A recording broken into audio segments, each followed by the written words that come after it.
जय श्री राम। जय श्री हनुमान जी महाराज की जय हो। सभी भक्तों को सादर प्रणाम।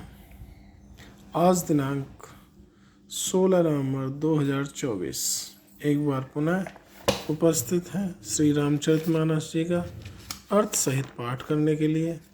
अभी तक हम बालकांड के दोहा क्रमांक 81 तक का पाठ कर चुके हैं।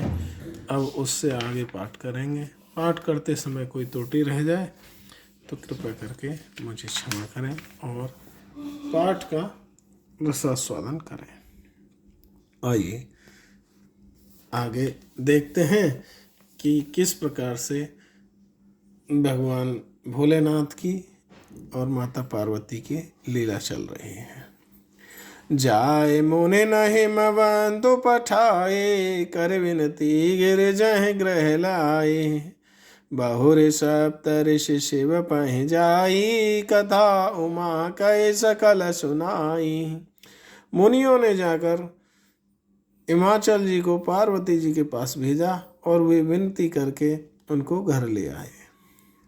फिर सप्त ऋषियों ने भगवान भोलेनाथ के पास जाकर उनको पार्वती जी की सारी कथा सुनाई।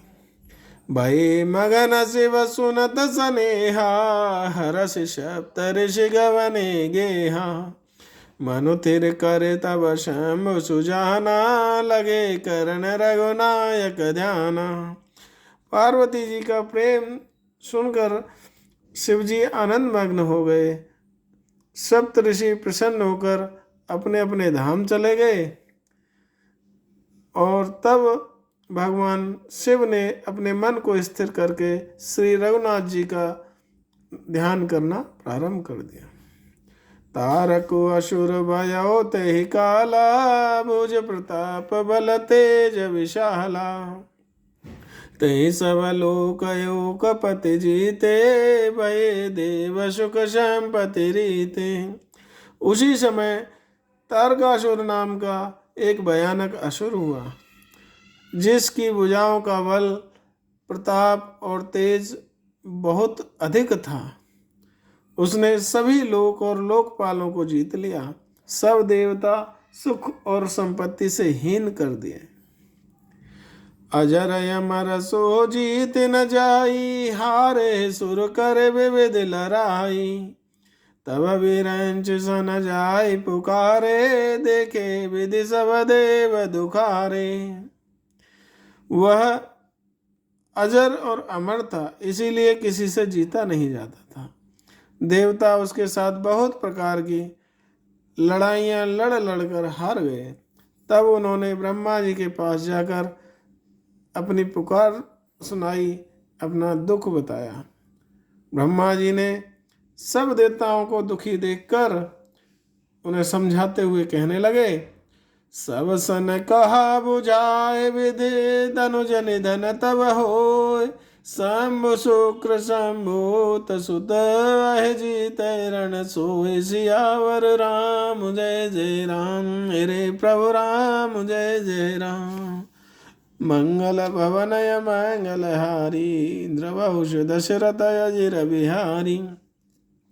ब्रह्मा जी ने सबको समझाकर कहा कि इस दैत्य की मृत्यु तभी संभव है जब भगवान शिव का पुत्र इसे युद्ध में हराए, क्योंकि वही इसे युद्ध में हरा सकता है।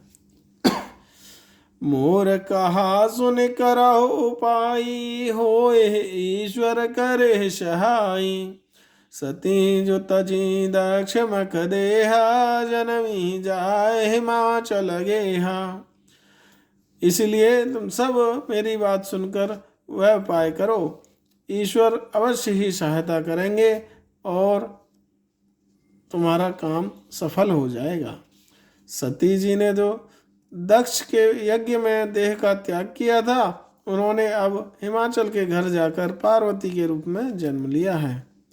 तहि तपु कीन समुपति लागी, शिव समाधि बैठे सबु त्यागी।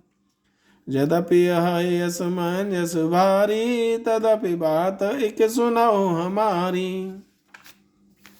ब्रह्मा जी आगे कहने लगे कि उन्होंने अर्थात माता पार्वती जी ने शिव जी को पति रूप में पाने के लिए भयंकर तप किया है, किंतु इधर शिव जी सब कुछ छोड़कर समाधि में बैठ गए हैं।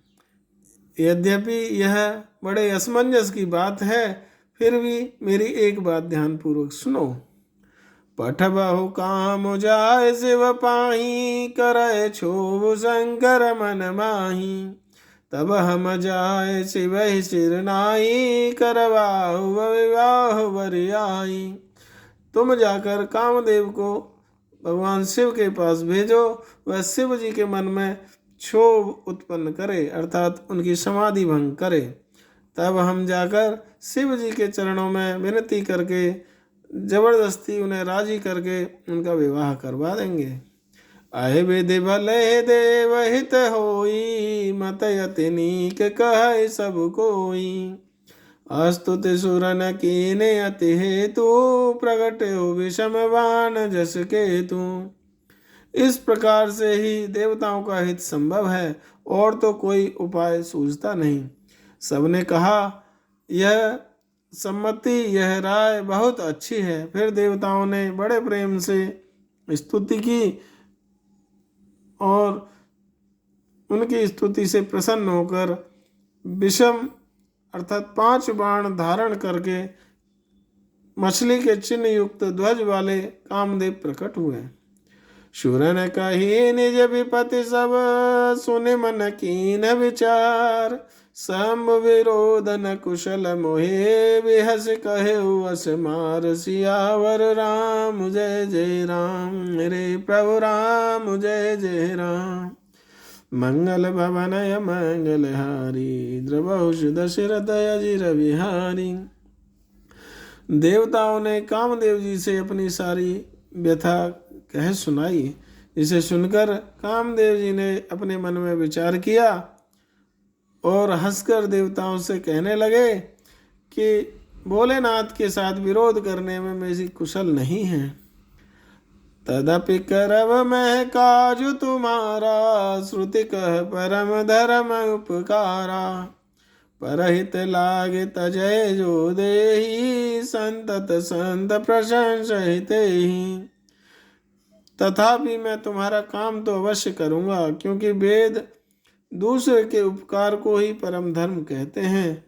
जो दूसरों के हित के लिए अपना शरीर भी त्याग देता है, संत सदा उसकी बड़ाई करते हैं। अस कहि चलो सबहि सिरुनाई, सुमन धनुष कर सहित सहाई। चलत मार यस हृदय विचारा, शिव विरोध ध्रुव मरण हमारा।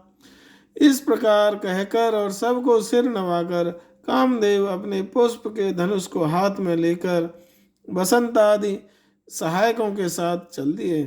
चलते समय कामदेव ने हृदय में विचार किया कि शिव जी के साथ विरोध करने से मेरा मरण तो निश्चित है।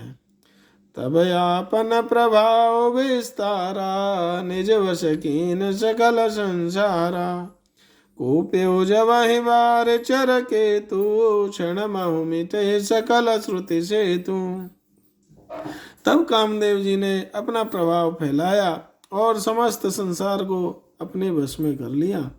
जिस समय उस मछली के चिन्ह की ध्वजा वाले कामदेव जी ने क्रोध किया, उस समय क्षण भर में ही वेदों की सारी मर्यादा मिट गई।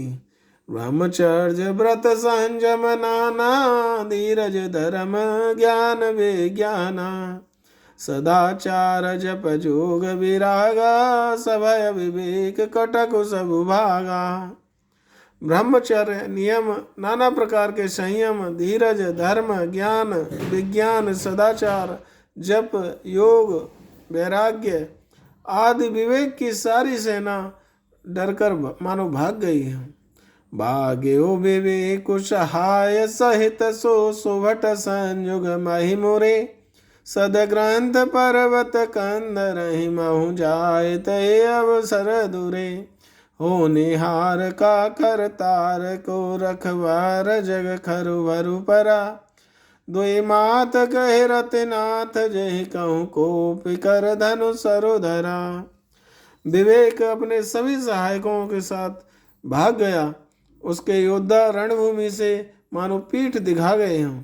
उस समय वे सब सदग्रंथ रूपी पर्वत की कंदराओं में जा छिपे, अर्थात ज्ञान, वैराग्य, संयम, नियम, सदाचार आदि ग्रंथों में ही लिखे रह गए। उनका आचरण वास्तविक जीवन से छूट गया। सारे जगत में खलबली मच गई और सब कहने लगे, हे विधाता, अब क्या होने वाला है? हमारी रक्षा कौन करेगा? ऐसा कौन दो सिर वाला है जिसके लिए रति के पति कामदेव ने कोप करके हाथ में अपना धनुष बाण उठाया है? जे सजीव जग अचर चर नारी पुरुष वसना, ते निज निज मर जाद तजे भय सकल बस काम। सियावर राम जय जय राम, मेरे प्रभु राम जय जय राम। मंगल भवन मंगल हारी, द्रवहुष दशरथ अजिर बिहारी। जगत में स्त्री पुरुष की संज्ञा वाले जितने भी चर अथवा अचर प्राणी थे, वे सब अपनी अपनी मर्यादा छोड़कर काम के अधीन हो गए, कामातुर हो गए। सबके हृदय मदन अभिलाषा, लता निहार नवहि तरु शाखा। नदी उमगिया मुद कहूँ धाई, संगम करहि तालाब तलाई। सबके हृदय में काम की बलवती इच्छा प्रबल हो गई। लताओं बेलों को देखकर वृक्षों की डालियां झुकने लगीं। नदियां उमड़ उमड़ कर समुद्र की ओर दौड़ने लगीं और ताल तलैया भी आपस में संगम करने लगे। जहाँ से दशा जड़न के भरणी, को कही सकै सचेतन करणी। पशु पक्षी नभ जल थल चारी, भय काम वश समय विचारी। जब जड़ वृक्ष नदी आदि की यह दशा कही गई है, तब चेतन जीवों की करनी कौन कहे। आकाश, जल और पृथ्वी पर विचरने वाले सारे पशु पक्षी अपने संयोग का समय बुलाकर काम के अधीन हो गए। मदन अंध व्याकुल सब लोका, निश दिन नहीं अवलोकहि को का। देव धनुज नर के नर व्याला, प्रेत पिशाच भूत वेताला। सब लोग कामांध होकर व्याकुल हो गए। चकवा चकवी रात दिन नहीं देखते। देव, दैत्य, मनुष्य, किन्नर, सर्प, प्रेत, पिशाच, भूत और बेताल सभी के बारे में कहने लगे, इनके दशा न कहो बखानी, सदा काम के चेरे जानी। सिद्ध विरक्त महामुनि जोगी, ते पिकाम वश भय वियोगी।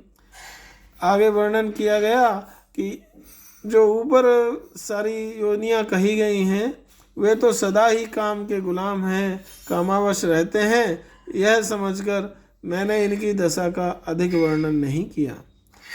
किंतु सिद्ध विरक्त महामुनि और महान योगी भी काम के वश में होकर योग रहित या स्त्री के विरही हो गए।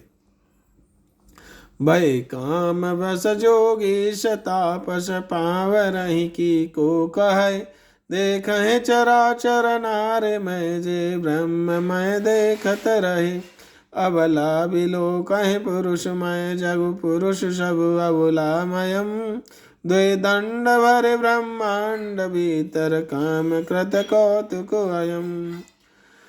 तुलसीदास जी आगे वर्णन करते हैं कि जब योगीश्वर और तपस्वी भी काम के वश हो गए, तब पावर मनुष्यों की कौन कहे। जो समस्त चराचर जगत को ब्रह्म में देखते थे, वे अब उसे स्त्री में देखने लगे। स्त्रियां सारे संसार को पुरुष में देखने लगी और पुरुष उसे स्त्री में देखने लगे। 2 घड़ी तक सारे ब्रह्मांड के अंदर कामदेव का रचा हुआ यह कौतुक चलता रहा। धरी न काहो धीर, सबके मन मन सिज हरे।